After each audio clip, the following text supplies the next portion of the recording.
우리 하나님 말씀 보도록 그렇게 하겠습니다. 예배소서 1장입니다.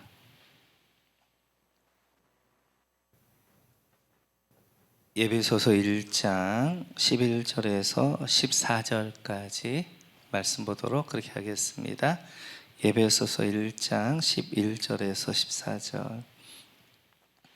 우리 같이 한 목소리 읽습니다. 하나님은 그리스도 안에서 우리를 상속자로 삼으셨습니다.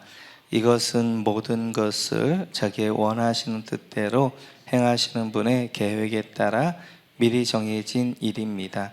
그것은 그리스도께 먼저 소망을 둔 우리로 하여금 하나님의 영광을 찬미하는 사람이 되게 하시려는 것이었습니다. 여러분도 그리스도 안에서 진리의 말씀 곧 여러분을 구원하는 복음을 듣고서 그리스도를 믿었으므로 약속하신 성령의 날인을 받았습니다. 이 성령은 하나님의 소유인 우리가 완전히 구원받을 때까지 우리의 상속의 담보이시며 우리로 하여금 하나님의 영광을 찬미하게 하십니다. 아멘. 계속해서 우리 예배소서 말씀을 살펴보고 있는데요. 예배소서 1장 3절부터 14절까지는 한 문장이다 라고 말씀을 드렸습니다. 그래서 이제 삼위 하나님의 구원에 대한 감사, 찬양이 나오게 되어지는데요. 그래서 3절에서 6절까지는 성부 하나님의 이제 구원을 감사하게 되어지는데, 성부 하나님 우리를 택하시고 자녀 삼아 주시고 우리의 구원을 계획해 주셨다, 그거에 대해서 감사하게 되어지고요. 그리고 7절부터 12절까지는 성자 예수님의 구원에 대한 감사가 되어지는데, 바로 우리 성자 예수님께서는 바로 구속 피 흘리심으로 우리의 죄를 용서해 주신 구원을 실행하신 것에 대하여서 감사하게 되어지고, 오늘은 계속해서 우리 성자 예수님이 하신 일들을 중심으로 살펴보도록 그렇게 하겠습니다. 우리 한번 11절 다시 한번 읽습니다. 11절 같이 읽습니다. 하나님은 그리스도 안에서 우리를 상속자로 삼으셨습니다. 이것은 모든 것을 자기의 원하시는 뜻대로 행하시는 분의 계획에 따라 미리 정해진 일입니다. 아멘. 상속자로 삼으셨습니다. 밑줄 그어주시고요. 상속자에다 동그라미 쳐주시면 좋겠습니다. 그래서 첫 번째, 우리 감사는 하나님 우리를 상속자로 삼아주셨다는 것입니다. 그러니까 구원받았다라는 말을 조금 더 구체적으로, 그러면 구원받았다는 무슨 말인가? 그것은 하나님의 상속자가 되어졌다는 것입니다. 그래서 이제 근데 그 하나님의 상속자가 그리스도 안에서, 바로 예수님 안에서 우리가 하나님의 상속자가 되어졌고요. 상속자가 되었다는 말을 조금 더 자세하게 로마서 8장을 보면 이렇게 말씀하십니다. 우리 한번 로마서 8장 같이 읽죠. 시작. 자녀이면 상속자이기도 합니다. 우리가 그리스도와 함께 영광을 받으려고 그와 함께 고난을 받으면 우리는 하나님이 정하신 상속자요 그리스도와 더불어 공동 상속자입니다. 아멘. 자녀이면 그건 뭐다? 상속자이다. 그러니까 우리 하나님의 자녀라는 것은 하나님의 상속자라는 거예요. 그래서 밑에 보게 되어지면 그리스도와 더불어 공동 상속자다. 그래서 바로 예수 그리스도와 함께 공동 상속자, 이 말은 예수님이 받으셔야 될 상속을 우리가 함께 받는다라고 말씀하게 되어집니다. 그래서 상속자란 말을 다른 말로 하면 상속자는 아버지 것이 내 거가 되어지는 거예요. 하나님의 상속자란 말은 하나님의 것이 내 것이다 라는 것이 되어집니다. 그래서 계시를 보게 되어지면 최종적인 상속은 이거지요. 우리 22장 한번 보겠습니다. 계시록 22장 같이 읽죠. 시작. 천사는 또 수정과 같이 빛나는 생명수의 강을 내게 보여 주었습니다. 그 강은 하나님의 보좌와 어린 양의 보좌로부터 흘러나와서 도시의 넓은 거리 가운데를 흘렀습니다. 각 약족에는 12종류의 열매를 맺는 생명나무가 있어서 달마다 열매를 내고 그 나뭇잎은 민족들을 치료하는 데 쓰입니다. 다시 저주를 받을 일이라고는 아무것도 도성에 없을 것입니다. 하나님과 어린 양의 보좌가 도성 안에 있고 그의 종들이 그 예배하며 하나님의 얼굴을 뵐 것입니다. 그들의 이마에는 그 이름이 적혀 있고 다시는 밤이 없고 등불이나 햇빛이 필요 없습니다. 그것은 주 하나님께서 그들을 비추시기 때문입니다. 그들은 영원 무궁하도록 다스릴 것입니다. 아멘. 22장 1절부터는 우리가 가야 되는 새하늘과 새 땅에 대한 이야기죠. 그래서 그 나라가 어떤 나라일 것인가를 쭉 설명하면서 5절에 보게 되어지면 바로 이제 영원 무궁하도록 다스릴 것이다. 영원히 왕노릇할 것이다 라고 말씀하게 되어져요. 하나님이 왕이시니까 바로 하나님의 이제 상속자인 우리들도 왕노릇하게 되어진다라고 말씀하십니다. 그렇다면 하나님의 상속자라는 의미가 우리에게 어떤 의미가 있느냐 하는 거예요. 그것이 우리에게 주는 이제 의미는 무엇이냐는 것이지요. 하나님의 상속자라는 걸 알면 우리 안에 첫 번째 생기는 것이 자긍심입니다. 자긍심. 아, 나는 하나님의 상속자이다라는 자긍심이 생기게 되어져요.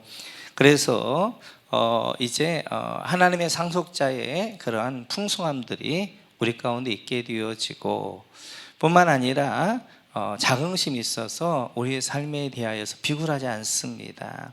그래서 우리가 이제 왕자 의식이 좀 필요하죠. 거지가 된 왕자라는 그런 내용을 여러분 잘 아시잖아요.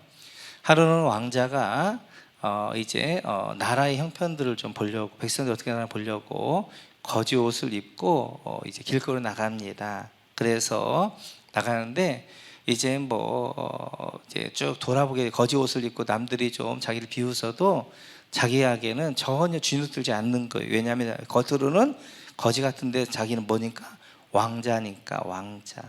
뿐만 아니라 이제 왕이 행차하니까 이렇게 엎드려서 이제 있지만 속으로 웃는 거. 이제 이제 정승이 지나간다고 그래서 엎드려 있지만 웃는 거죠. 그 정승도 결국 나한테 다 머리 숙이는 사람들인데 그냥 내가 지금 아직은 거지같이 있으니까 그냥 머리를 숙일 뿐이죠.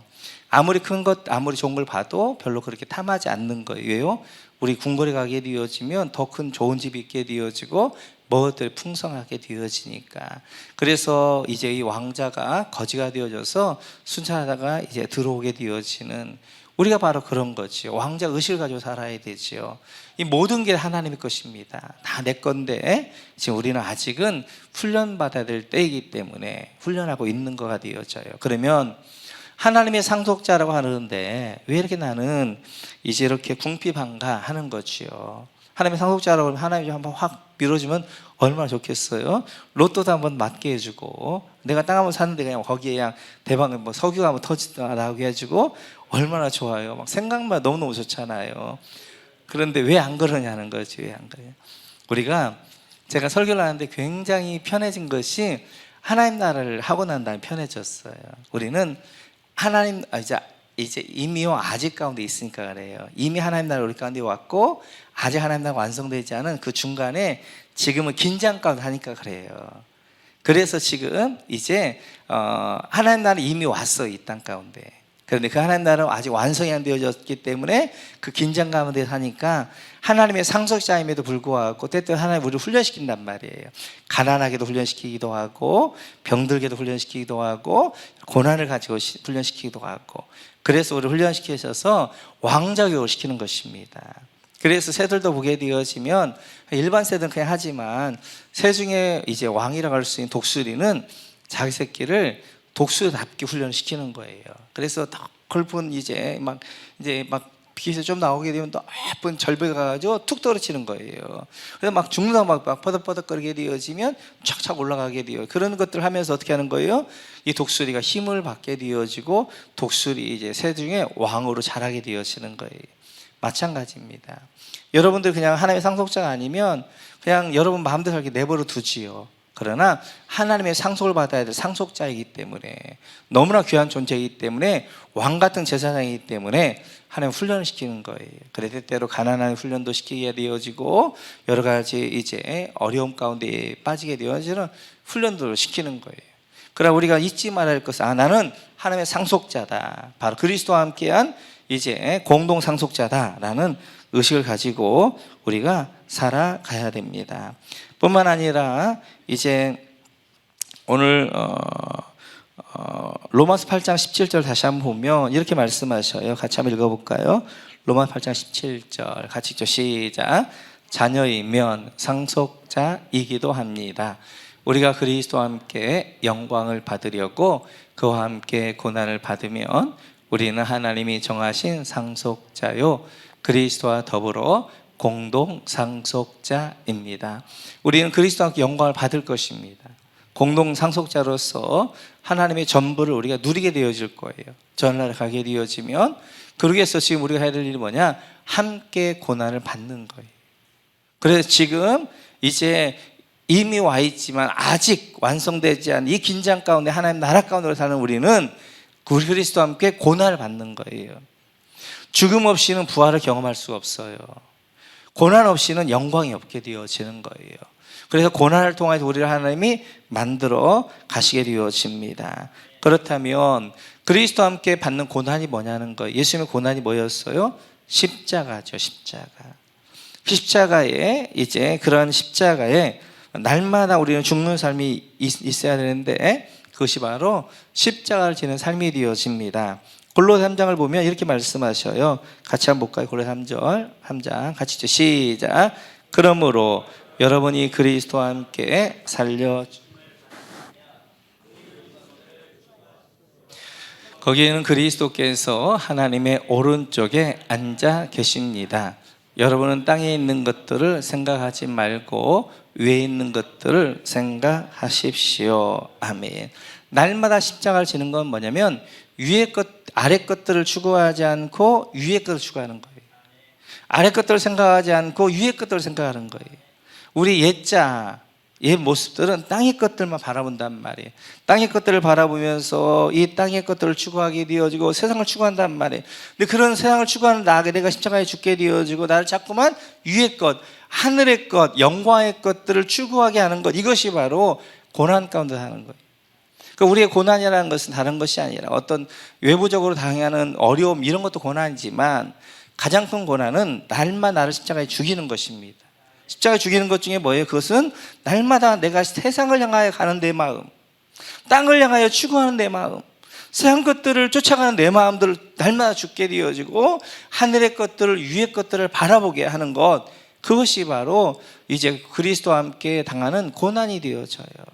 그래서 무엇을 먹을까, 무엇을 마실까, 무엇을 입을까에만 집중하는 내 모습이 아니라 그의 나라와 그의 의를 구하는 데에 내 생각들을 맞추면서 나가는 것, 그것이 바로 날마다 우리가 죽는 삶이 되어지는 것입니다. 그래서 우리는 하나님의 상속자인데 이 땅 가운데 이제 이렇게 때때로 곤핍하게 되면 살기도 하고 고난 가운데 살기도 하는 것은 아직 하나님 나라가 완성되어지지 않았기 때문에, 완성된 하나님 나라에서 영원한 왕과 같이 상속자 살기 위해서는 이 땅에 훈련이 필요하기 때문에 여러분들 하나님 훈련하시고 나아가는 것들을 보게 되어집니다. 그러면 11절 계속해서 다시 한번 읽어볼까요? 11절 같이 시작. 하나님은 그리스도 안에서 우리를 상속자로 삼으셨습니다. 이것은 모든 것을 자기의 원하시는 뜻대로 행하시는 분의 계획에 따라 미리 정해진 일입니다. 우리를 상속자 삼았는데 그 밑에 보게 되어지니까 행하신 분의 뜻대로 행하신 분의 계획에 따라 미리 정해진 일, 여기다 밑줄 그어주시고, 그러니까 우리가 상속자가 됐는데 상속된 것은 어떻게 되어졌느냐? 원하는 뜻대로 행하시는 분이 누구예요? 하나님이시잖아요. 하나님의 계획에 따라 미리 정해진 일이다. 이걸 우리는 신학적으로 예정, 그렇게 이야기하잖아요. 예정. 그러니까 하나님이 예정하셔서 우리를 상속자로 삼으셨다라고 말씀하시는 거예요. 그러니까 하나님이 우리를 구원하셨는데 내가 구원받기 전에 미리 하나님 나를 정하셨다는 거예요. 미리 하나님의 계획에 따라 정하시고 나를 상속자로 삼으시고 나를 이제 구원을 주셨다라고 말씀하게 되어집니다. 예정에 대해서 가장 확실하게 보여주는 것이 바로 에서와 야곱이지요. 같이 한번 읽어볼까요? 로마서 9장입니다. 같이 읽죠. 시작. 이러한 일이 사람의 행위에 근거하는 것이 아니라 부르시는 분께 달려있음을 나타내시려고 하나님께서 리브아에게 말씀하시기를 형이 동생을 섬길 것이다 하셨습니다. 이것은 성경에 기록한 바 내가 야곱을 사랑하고 에서를 미워하였다 한 것과 같습니다. 아멘. 리브가가 이제 아이를 갖습니다. 근데 이 아이가 쌍둥이에요. 근데 너무너무 싸우는 거예요. 그래서 이스라엘 하나님이 기도합니다. 그러자 하나님께서 그 태중에 두 민족이 있다는 거예요. 그러면서 이제 하나님이 야곱은 사랑하고 에서는 미워하였다, 그렇게 말씀하게 되어져요. 그래서 그 말은 야곱은 하나님이 선택했지만 에서 첫째 아들 하나님이 선택하지 않았다라고 말씀하십니다. 그래서 에서와 야곱을 보면 훨씬 더 에서가 매력적입니다. 인간적이고, 야곱은 이제 뒤통수만 치고 그 다음에 뒷발꿈치 잡고 좀 남자답지 못하고 그래요. 그럼에도 불구하고 야곱이 하나님이 선택한 이제 백성이었기 때문에 야곱이 이제 구원받게 되어지고 믿음의 조상이 되어지고 그런 것들을 볼 수 있어요. 태중에 있을 때 그들이 나와서 응애한 다음에 뭔가 행한 것이 하나도 없잖아요. 태중에 있을 때 아무것도 없을 때 하나님이 미리 내가 선택한 것이다, 예정한 것이다를 보여줄 때 야곱과 에서를 통하여 설명하게 되어져요. 그래서 야곱은 내가 선택했지만 에서는 선택하지 않았다. 그래 태어나서 야곱은 하나님을 믿게 되어지고 믿음의 조상이 되어지고 에서는 하나님을 떠나게 되어지고 그리고 이제 이방이 되어졌던 것을 설명하게 되어집니다. 성경은 이렇게 보게 되면 참 무모해요. 뭐가 무모하냐면 사람들이 어렵게 생각하는 부분들을 설명하려고 한단 말이에요. 이해시키려고 한단 말이에요. 그러니까 굳이 말씀하지 않아도 되는 것들이 있어요. 그것들이 예정교리 같은 것입니다. 예정교리 같은 것들을 이야기하게 되어지면 반박할 게 너무 많는 거예요. 그러면 하나님이 이미 창세전에 택하였다면, 내가 행한 것이 없다면 선택받지 못한 사람 얼마나 억울합니까? 그 사람은 자기들이 한 것도 없이 이제 선택받지 못했다는 그 한 가지 때문에 지옥 가야 된다면 얼마나 억울합니까? 이런 얼마나 반박들이 많이 나올 수 있단 말이에요. 그래서 성경은 사람들이 이제 굉장히 좀 어려운 이야기들을 좀 하셔요. 뭐 예정론도 그렇죠. 창조도 좀 그렇잖아요. 창조 본 것도 없고 어떤 종교도 창조에 대한 이야기 없단 말이에요. 창조 이야기 안 해도 된단 말이에요. 홍수 이야기도 마찬가지예요. 그런 이야기 안 해도 돼요. 왜요? 누구도 그건 이제 본 사람도 없고 뭐 없으니까. 그런데 굳이 성경은 이렇게 예정 이야기 아니면 홍수 이야기, 창조 이야기를 하고 있단 말이에요. 사람이 만든 것을 보면 사람이 이해할 수 있는 정도만 만듭니다. 왜냐하면 자기가 이해하지 못한 것을 어떻게 만들 수 없으니까. 그러니까 이런 예정 교리랄지 아니면 이제 예정 같은 경우는 우리 기독교만 있는 거예요. 다른 종교는 그런 게 없어요. 내가 이제 고행하고 내가 뭘 해서 신을 찾아가는 거지 하나님 인간을 찾아오는 게 없단 말이에요. 신이 인간을 찾아오는 것이. 그래서 사람은 그래서 우리 기독교 독특함은 하나님이 초월에 계시면서 내재에 계시는 분이십니다. 그러니까 세상 모든 종교는 둘 중에 하나예요. 신이 초월에 있든지 내재에 있든지, 내가 신이 되든지 그 신은 저 하늘에 있든지. 그래서 이슬람의 이제 알라 같은 경우에는 하늘나라에 있고 이 땅을 이제 간섭하지 않는 거예요. 그러나 불교에서 부처는 내가 고행해서 내가 해탈해서 신이 되어지는 거란 말이에요. 근데 우리 기독교만은 뭐가 있는 거예요? 초월과 하나님이 초월하면 내재한다면 하나님 하늘에 계시지만 내 안에 계신단 말이에요. 하나님은 하늘나라의 이 땅을 통치하지만 내 안에서 나와 함께 임마누엘 하신단 말이에요.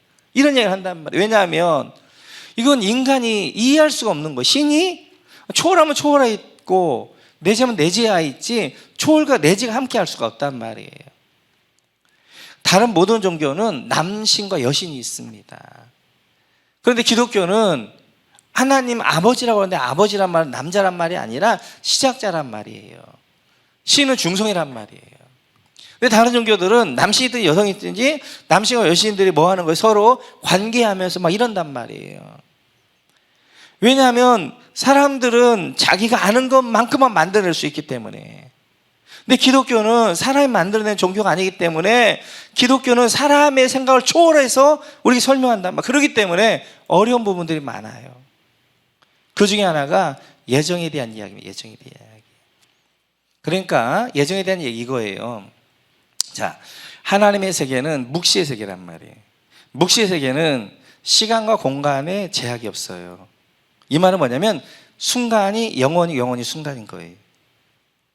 근데 우리 역사의 세계는 시간이라는 게 있어요. 이 묵시 세계의 이 순간이 어떻게 하는 가 시간으로 풀어진 것이 이 시대의 시간의 삶이란 말이에요. 지금 이해가 되면 끄덕끄덕.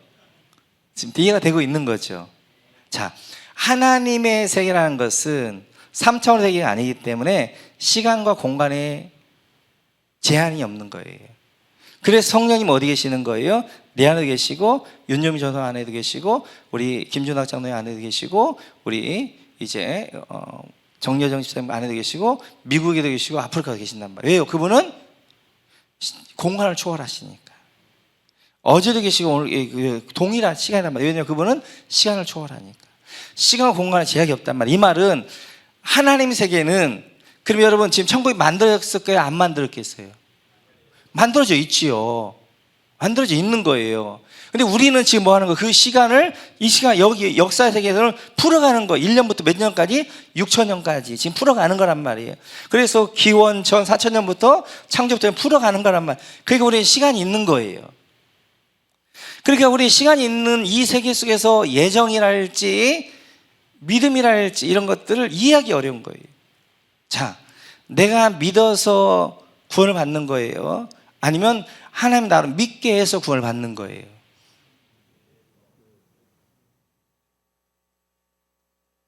자, 내가 예수님을 믿었기 때문에 구원을 받는 거예요? 아니면 예수님이 나를 택하셨고 나에게 믿음을 주셨기 때문에 내 믿어져서 구원을 받는 거예요?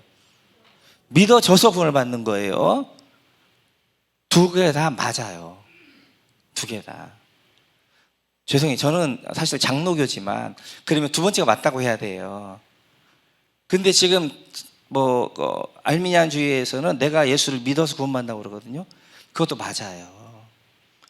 왜 이게 우리 안에서는 이것이 충돌하느냐면 시간과 공간의 제한 가운데 생각하니까 충돌하는 거예요. 하나님의 세계로 가면 충돌하지 않는 거예요. 하나님의 세계로 가면 내가 믿었고 믿어졌고 수동태와 능동태가 동일한 거예요. 하나님의 세계로 가면. 그러면 어떻게 하냐면 예수 믿는 사람 입장에서 어떻게 생각해야 되는 거예요? 내가 예수를 믿는 게 아니라 하나님 나를 믿도록 하신 거다. 그렇게 우리는 생각하는 것이고, 예수 안 믿는 사람한테는 어떻게 설명해야 되는 거예요? 당신이 예수를 믿어야 구원받을 수 있다. 이렇게 설명하는 거란 말이에요. 그들에게 가서도 당신은 하나님이 선택한 사람이 예수를 믿을 것이고 선택하지 않은 사람은 안 믿을 것입니다. 이게 아니라 그들에게 우리는 어떻게 설명해야 되는 거예요? 당신 예수를 믿어야, 당신 예수를 영접을 해야, 당신 예수의 마음의 문을 열어야 구원을 받을 수 있다. 이렇게 설명을 하는 거란 말이에요. 근데 우리 입장에서는, 예수 믿는 사람 입장에서 어떻게 하는 거예요? 내가 뭘 믿어서, 내가 예수를 영접해서 구원을 받는 것이 아니라 나를 믿도록 하기 때문에 구원을 받는 거란 말이에요.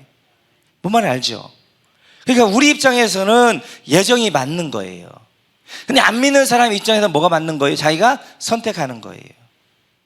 근데 이것이 우리의 입장에서는, 우리는 시간과 공간이라는 제한 가운데 있으니까 이것이 충돌하지만 하나님의 입장에서는 충돌하지 않는 거예요.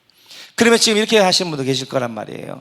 아니, 하나님이 선택한 사람이 이제 예수를 믿고 그 사람이 천국 가고 예정하지 않은 사람이 안 믿고 지옥 간다면 이거 얼마나 불공평합니까? 지금 이야기할 수 있는데 하나님 앞에 딱 가면 그걸 불평할 수가 없어요.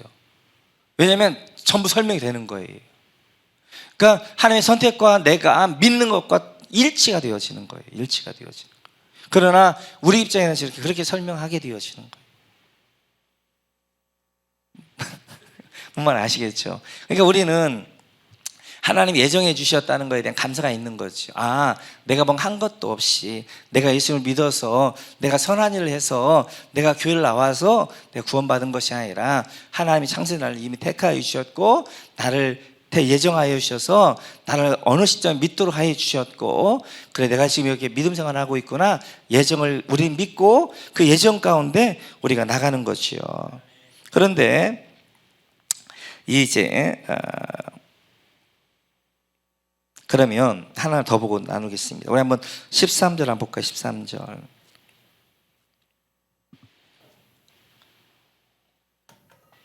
13절 하시죠. 시작. 여러분도 그리스도 안에서 말씀 곧 여러분을 구원하는 복음을 듣고서 그리스도를 믿었으므로 약속하신 성령의 날인을 받았습니다. 그러면 우리가 어떻게 구원받게 되는가 설명하게 되어지는데요. 진리의 말씀에다 밑줄 그어주시고, 구원한 복음을 듣고서 밑줄 그어주시고, 여기다 사선, 그 다음에 그리스도를 믿었으므로 밑줄 그어주시고 거기 사선, 약속한 성령의 날인 거기다 밑줄 그어주시고 3단계로 설명을 해요. 우리가 구원을 받은 것을 어떻게 하냐면 진리의 말씀, 하나님의 복음을 우리가 먼저 듣는 거예요. 듣게 되면 그리스도를 믿게 되어지는 거예요. 그리스도를 믿게 되어지면 성령이 내 안에 들어오셔서 성령의 날인, 성령을 인치시는 거예요. 오늘 에베소 교회를 향하여서 바울 사도는 3단계로 이야기합니다. 먼저는 하나님의 말씀을 들어야 된다. 그때 들을 때 믿음이 생긴다. 그리고 그렇게 믿음이 생길 때 성령이 믿음이 생겨서 마음을 열 때 성령이 내 안에 들어오시고 그분이 나를 날인하시고 인치심한다. 그렇게 설명하게 되어져요. 분명히 로마서에서도 바울 사도가 이렇게 이야기합니다. 로마 10장 17절 같이 읽죠. 시작. 그러므로 믿음은 들음에서 생기고 들음은 그리스도를 전하는 말씀에서 비롯됩니다. 믿음 뭐에 생긴다는? 들음에서. 뭘 들을 때? 하나님의 말씀을 들을 때 믿음이 생긴다는 거예요. 그러니까 믿음이 생기기 위해서는 하나님의 말씀을 들어야 되는 거예요. 하나님의 말씀을 들을 때 우리 안에 믿음이 생기게 되어지고, 믿음이 생기게 되어지면 마음의 문을 열게 되어지고 예수님을 내가 믿게 되어지고, 그러면 성령이 내 안에 들어오시게 되어지고, 이렇게 설명하게 되어져요. 그럼 이것을 그러면 자 보세요. 내가 예수를 이제 하나님의 말씀을 들었어요. 그리고 내가 그리스도가 믿었어요. 그리고 성령이 내 안에 들어오셨어요. 이것들을 이제 사도행전 16장에서는 바울 사도 이렇게 설명하는데 그걸 통해 좀 설명을 드릴게요. 같이 읽죠. 시작. 그들 가운데 루디아라 하는 여자가 있었는데 그는 자색 옥감 장수로서 두아디라 출신이요 하나님을 공경하는 사람이었다. 주님께서 그 여자의 마음을 여셨으므로 그는 바울의 말을 귀담아 들었다. 그 여자가 집안 식구와 함께 세례를 받고 나서 나를 주님의 신도로 여기시면 우리 집에 오셔서 묵으십시오 하고 간청하였다. 그리고 우리를 강권해서 자기 집으로 데리고 갔다. 아멘. 제가 이야기했어요. 우리가 믿어서 구원을 받기도 하고 믿어져서 구원을 받기도 하고, 이제 그것은 이제 같은 말인데 우리 입장에서는 이제 어떻게 보면 그것이 서로 이제 이렇게 부딪히게 보이지만 하나님 입장은 아니다. 그런데 이것이 예수 안 믿는 사람에게는 당신 예수님을 믿어야 됩니다. 마음의 문을 열어야 됩니다. 예수님 문 밖에 두드리십니다. 여러분 마음의 문을 열어야 됩니다. 이렇게 설명을 해야 되는 거예요. 그래 그들은 내가 예수를 믿어야 되겠고 이렇게 하지만 예수를 믿고 난 우리는 뭐 하는 거예요? 이제 내가 믿는 것이 하나님이 나를 선택하셔서 나로 믿음을 주시고 그리고 내가 믿게 되었다. 이렇게 우리가 고백하게 되어지는 거죠. 그래서 우리가 이제 예정기를 잘못하게 되어지면 이렇게 해요. 자꾸만 VIP, 전도에 대하여서 전도할 필요가 없다는 거예요. 전도 무용론을 하는 거예요. 왜냐하면 하나님이 선택한 사람은 때가 되어지면 예수 믿을 건데 뭐라고 VIP를 정하고 기도하고 섬기냐. 그냥 가만히 있으면 때가 되어지면 그들이 선택했으면 어떻게든 하나님께서 구원받게 할 터인데 그냥 내버려두면 되지 않느냐. 이렇게 해서 전도 무용론이 나온단 말이에요. 아니란 말이에요. 우리는 예수 믿지 않는 분을 VIP를 정하고 그를 위해 기도하고 섬기고 그리고 어떻게든 그를 예수 믿게 해야 되고 그걸 통하여 하나님은 쓰시는 거예요. 그러나 지금 우리 입장에서 어떻게 하냐. 그러면 하나님의 말씀을 듣고 그 말씀을 들을 때 믿음이 생기고 믿음이 생길 때 성령이 내 안에 들어오셔서 내 안에 내주하시고 인치시고 3단계를 이야기하는데 그것을 오늘 바울 사도는 이렇게 이야기해요. 사도행 14장을 보면 이렇게 됩니다. 그 여자의 마음을 여셨으므로 그는 바울의 말에 귀를 담았다. 그러니까 하나님이 예정된 사람은 마음의 문을 먼저 하나님이 열어주시는 거예요. 마음의 문을 열어주실 때 말씀이 들리게 되어지는 거예요. 말씀이 들릴 때 그 안에 믿음이 생기게 되어지는 거예요. 믿음이 생길 때 예수님을 영접하게 되어지고 성령 그 안에 이제 날이 나시고 성령이 인치시게 되어지는 거예요. 우리 입장에 그렇게 생각해야 된단 말 알겠죠? 그러니까 우리는 내가 믿어서 구원을 받는 것이 아니라 하나님이 내 마음의 문을 여셔서 그래 예수 안 믿는 분들이 당신이 마음의 문을 열어야 됩니다 그렇게 이야기하지만 우리 입장에서 하나님이 내 마음의 문을 열어주신 거예요. 그러니까 말씀이 내 귀에 들린 거예요. 내 영 안의 귀를 열어주신 거예요. 그러니까 말씀이 들리니까 그 말씀이 내 안에 믿음이 생기게 되어지는 거예요. 믿음이 생긴 내가 어떻게 예수님을 영접하게 되어진 거예요. 그 예수님이 내 안에 들어오시게 되어진 거예요. 우리는 그런 입장에 생각을 하셔야 된다. 그런 입장에 우리가 봐야 된단 말이에요. 그래서 로마서 8장에 보면 이렇게 말씀하십니다. 같이 한번 시작. 그러나 영이 여러분 안에 살아 계시면 여러분은 육신 안에 있지 않고 성령 안에 있습니다. 누구든지 그리스도의 영이 없으면 그리스도 사람이 아닙니다. 또한 그리스도께서 여러분 안에 살아 계시면 여러분의 몸은 죄 때문에 죽은 것이지만 영은 의 때문에 생명을 얻습니다.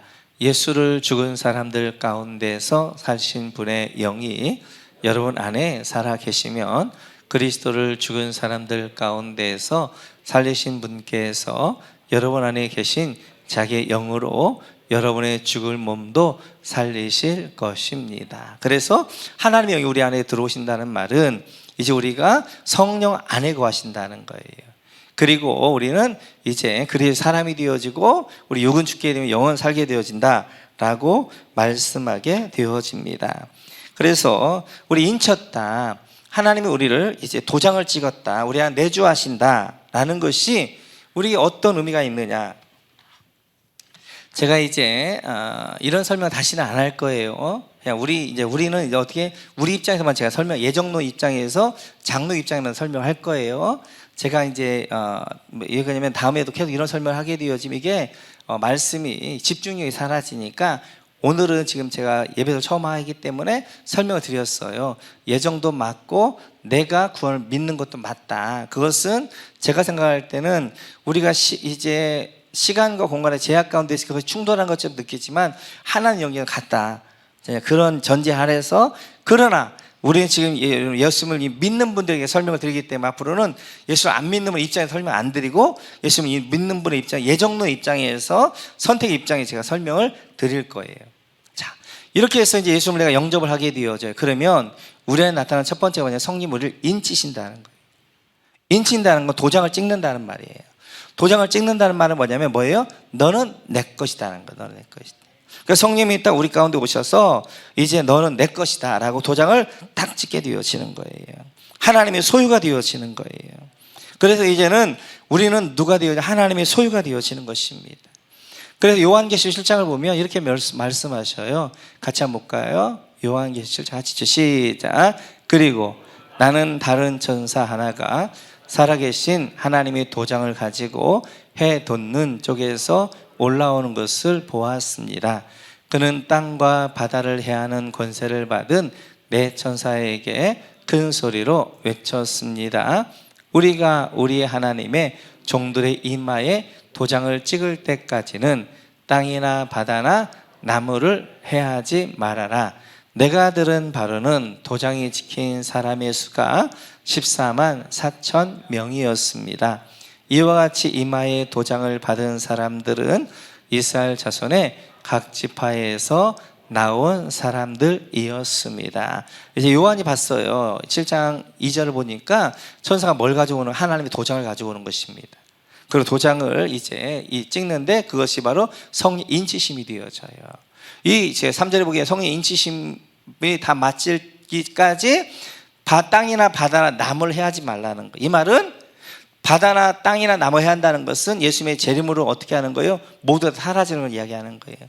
인친 사람들이 다 돌아오기까지는 이제 재림이 이제 예수님이 다시 오지 않는다는 거예요. 이제 이 땅 가운데 이제 이러한 재앙이 땅이나 바다나 나무들이 다 없어지는 것이 없어질 거라는 거예요. 그러니까 지금 예수님의 구원이 미뤄지는 이유는 뭐예요? 하나님의 인친자들이 돌아오기까지 하나님 기다리시는 거란 말이에요. 그래서 지금 당장 예수님이 오고 싶지만 오지 않는 이유는 지금 예수님 인친자가 아직 안 돌아왔기 때문에, 인친자가 돌아올 때까지 하나님께서는 끝까지 책임지시는 거예요. 그 하나님의 도장을 찍었다는 말은 내가 끝까지 책임진다, 너는 내 거야, 내가 반드시 널 책임져 라는 의미가 그 안에 있게 되어지는 거예요. 성령 인치신 분들은 지옥 가기 틀린 사람들입니다. 왜냐하면 성령이 인쳤다는 것은 성령이 우리가 연합되었다는 거예요. 연합되었다는 말은 내가 지옥에 간다는 말은 누가 지옥에 가는 거예요? 성령이 지옥에 가는 거란 말이에요. 그러니까 나는 지옥에 갈 수가 없는 거예요. 왜? 성령이면 내 안에 한번 인을 치시고 한번 들어오시면 다시 떠나지 않는 거예요. 나와 연합하는 거예요. 임마누엘이 완성되어지는 거란 말이에요. 하나님 우리와 함께하는 삶이 되어지는 거란 말이에요. 이제는 내가 성령 인친 나는 하나님과 하나님과 함께하는 삶이 되어지는 거예요. 그래서 우리는 이제 지옥을 못 가는 거예요. 왜요? 내 때문에 아니라 내 안에 계신 누구 때문에? 성령님 때문에. 성령 때문에. 내가 지옥에 가면 누가 지옥에 가야 되니까 하나님이 지옥에 가는단 말이에요. 그러면 안 되는 거잖아요. 그러니까 내가 지옥에 갈 수가 없는 거예요. 하나님이 인쳤다는 것은 첫째는 하나님이 너는 내 거라고 책임지는 것이고, 둘째는 끝까지 책임진다는 거예요. 어디까지? 하늘나라까지. 완성된 그 나라까지 우리를 책임진다는 것이 그 의미 안에 있는 거예요. 하나님이 인치하셨다는 것, 성령님이 내 안에 계신다는 것은 놀라운 이제 은혜가 되어지는 것입니다. 계속해서 우리 한번 14절 같이 한번 읽어볼까요? 14절 같이 시작. 이 성령은 하나님의 소유인 우리가 완전히 구원받을 때까지 우리의 상속의 담보이시며 우리로 하여금 하나님의 영광을 찬미하게 하십니다. 성령님이 하시는 이 성령은 밑줄 그어주시고, 성령이 하신 일은 저 밑에 보면 우리가 완전히 구원받을 때까지 우리의 상속의 담보, 밑줄 그어주시고, 이제는 우리가 완전히 구원받을 때까지 뭐예요? 완성된 하나님 나라 갈 때까지 누가 담보하시는 거예요? 성령이 담보하시는 거예요. 보증하시는 거예요. 책임지시는 거예요. 책임지시는 거.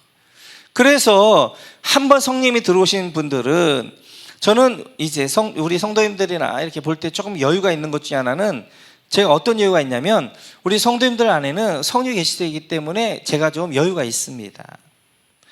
이제 좀 하지 않아도 성령님이 그를 책임질 거고, 한번 예수님을 영접하신 분은 조금 잘못된 길로 가다가도 하나님께 반드시 그러하게 돌아오게 하시는 것이 있는 거예요. 그렇기 때문에 조금 여유 있게 좀 이렇게 지켜보게 되어지는 거예요.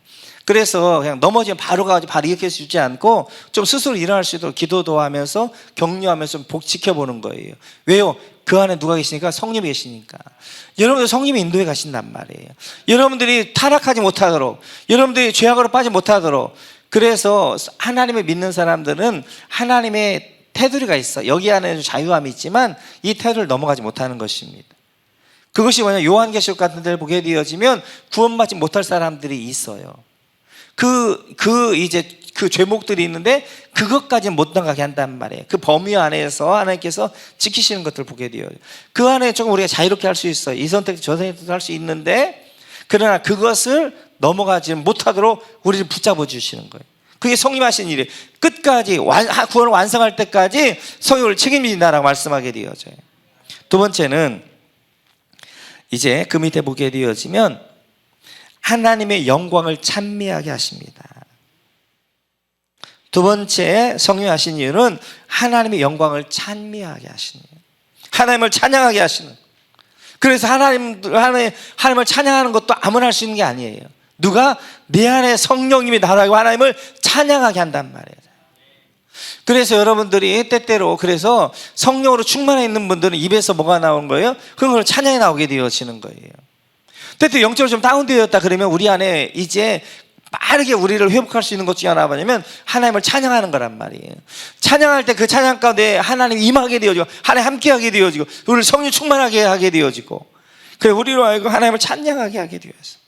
그래서 사무엘상을 보게 되어 이렇게 말씀하십니다. 같이 한번 볼까요? 사무엘상 같이 읽죠. 시작.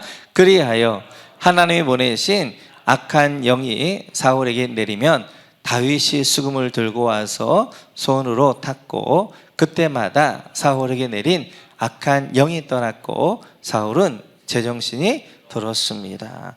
다윗은 하나님의 영으로 충만한 사람이었단 말이에요. 그가 찬양할 때 어떻게 하는 거예요? 악한 영이 떠나게 되어지는 거예요. 악한 영이 떠나게 되어지면서 이제 사울을 붙잡고 있던 영들이 떠나게 되어진 것도 볼 수 있어요. 그래서 가정에 찬양을 많이 틀어놓으셔야 돼요. 찬양이 많아야 돼요. 여러분 삶에 찬양이 많으셔야 돼요. 찬양하는 통화에서 내 안에 하나님으로 충만하게 되어지고 그 성령 충만이 하나님을 찬양하게 되어지고 이런 선순환이 우리 가운데 이루어져야 되는 것입니다.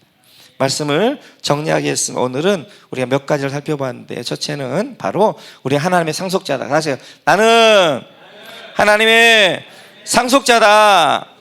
네, 할렐루야. 그렇습니다. 여러분 하나님의 상속자입니다. 그리고 나는 하나님의 성령님의 인친자다. 인친자다. 네, 구원 완성할 때까지 성령님을 끝까지 책임지시는 여러분 모두가 되셔서 우리 영광의 나라에 함께 가는 우리 모두가 되시기를 주님의 이름으로 축원합니다.